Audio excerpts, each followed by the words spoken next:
Tell me about your database. Who's in your database?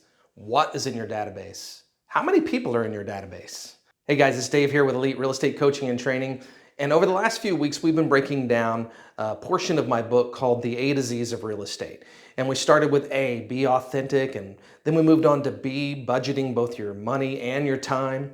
Last week, we had a really fun video. We talked about coaching, and that one was super exciting because I dropped that video on the same day that the Kansas City Chiefs were hosting their Super Bowl parade in downtown Kansas City. And that video, I was able to reference that relationship between Patrick Mahomes and Andy Reid and their coaching. If you missed that video, I'll put the link in the comments section below if you're watching this on our YouTube channel. But today, we're going to talk about your database. How important is it for your business? So I hope you stick around as we break down the importance of your database and how to organize it and who belongs in it.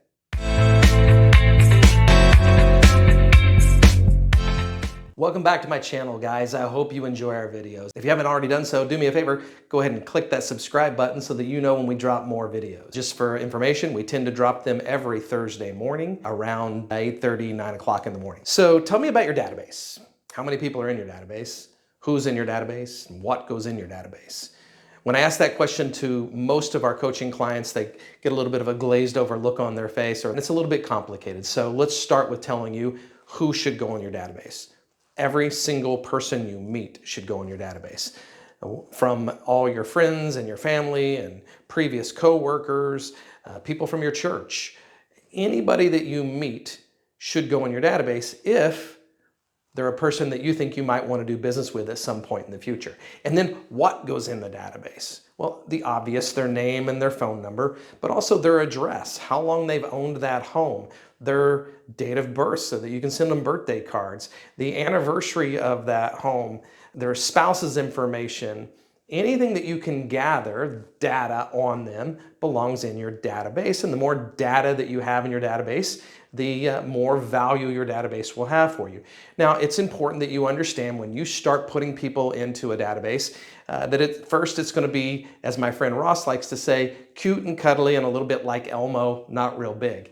But as you grow your business, as you meet more people, and let's understand this, we're in the meet people business. So the more people you meet, the more people you put into that database. Eventually, the goal is to take that cute and cuddly Elmo database and turn it into Godzilla. It's going to be massive. It's going to be huge, and it will help you leverage you and your clients' properties to both you and your clients' benefit. And that's the goal of having a great database. So once you start to get all of that data compiled, you have to have a place to put it.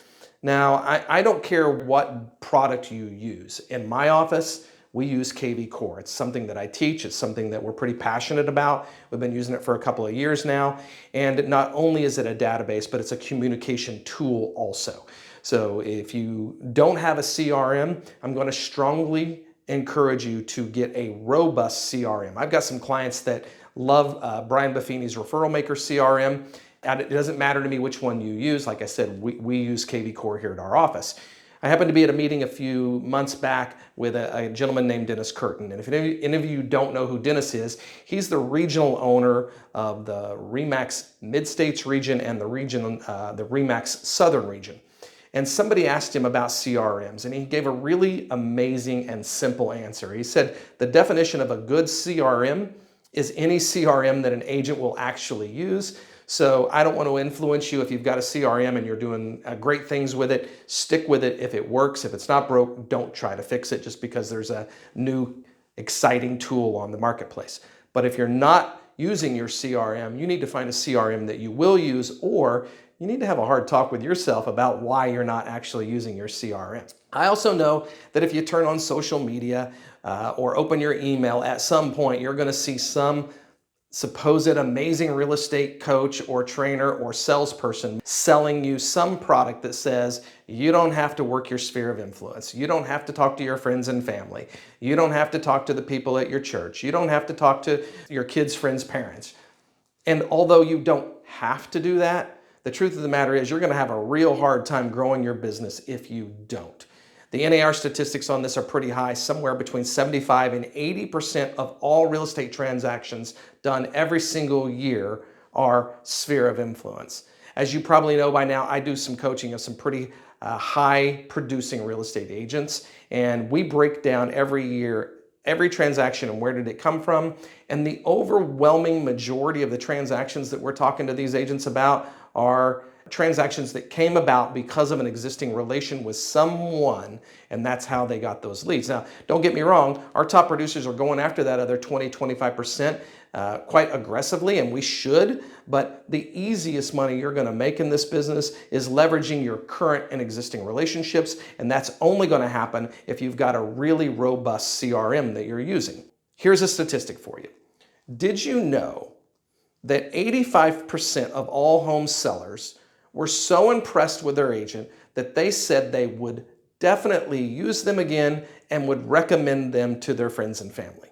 That's an awesome stat. That means as an industry, we're doing a really pretty darn good job when 85% of our clients say they would use us again. But did you know that only 25% actually do use that agent or refer that agent? So if 85% of the people out there said they would use you and only 25% actually did, where is the disconnect?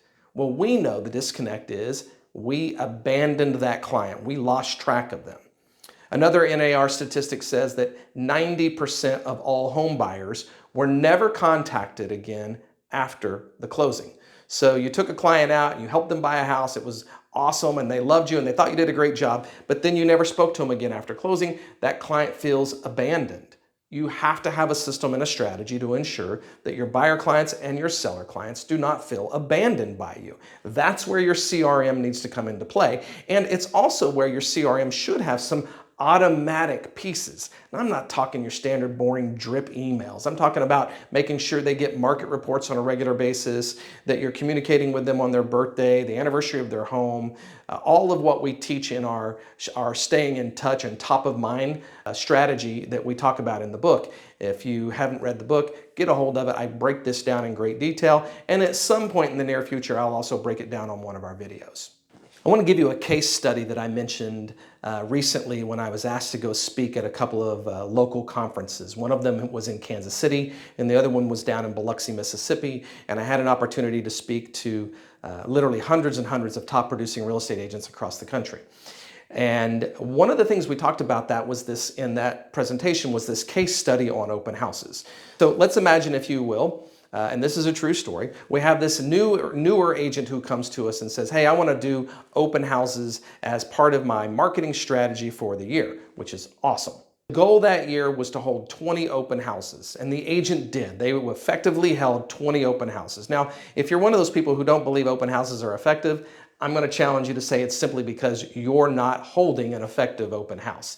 There's better strategies on that, and again, we'll be doing a video at some point in the future where we talk about our open house strategy and what it is that we teach our high producing agents when they hold a house open. This particular agent held 20 open houses, and we averaged about 10 people through each open house. So that's 200 contacts through the open house. From that, we directly linked 8 closed transactions that year for the agent. So the agent holds 20 open houses, meets 200 people, and has 8 closings from that activity.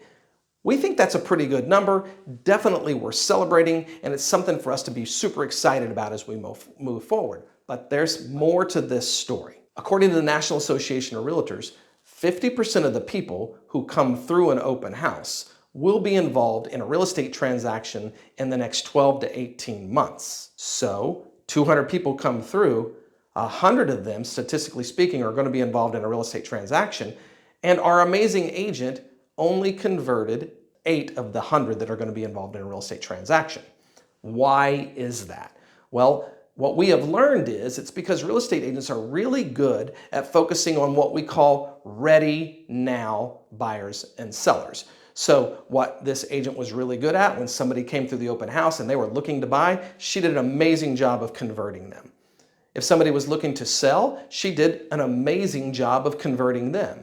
Where the disconnect was, or failure in this case, was that those other 90 plus people who came through the open house that were going to be involved in a real estate transaction, They just weren't doing it right then. They were doing it sometime in the distant future, and we didn't have a good strategy for converting them. And that was primarily because she didn't have a robust CRM and database to put these leads into so that she could stay top of mind. If you've been selling real estate for more than a hot minute, you know that at some point you've met somebody somewhere at a party or an event or an open house, and then you lost track of them and they resurfaced 6, 8, 10 months later, and you really couldn't even remember where you met them because you didn't have a way to track that. Your CRM is where you would track that. You put all the notes of everybody that you meet, how you met them, what the conversation was like, so that if they do resurface later on, that information is there and you don't look so silly. So what is your long-term strategy for staying in touch with people who come into your life who aren't ready now? You see, when I talk to our agents about our 8x8, when the launching of a new agent or an agent comes to our office, we have this 8-touch program that we teach them. It's 8 touches over 8 weeks. And at some point when I'm teaching that, the agent will ask me, well, Dave, what if these people aren't looking to buy or sell? And I'm like, well, you've totally missed the point here if you think your job in staying in touch with people is to try and get them to buy or sell. That's not the case here. The goal is simply to position yourself as the person that they think of when the time is right for them to buy or sell.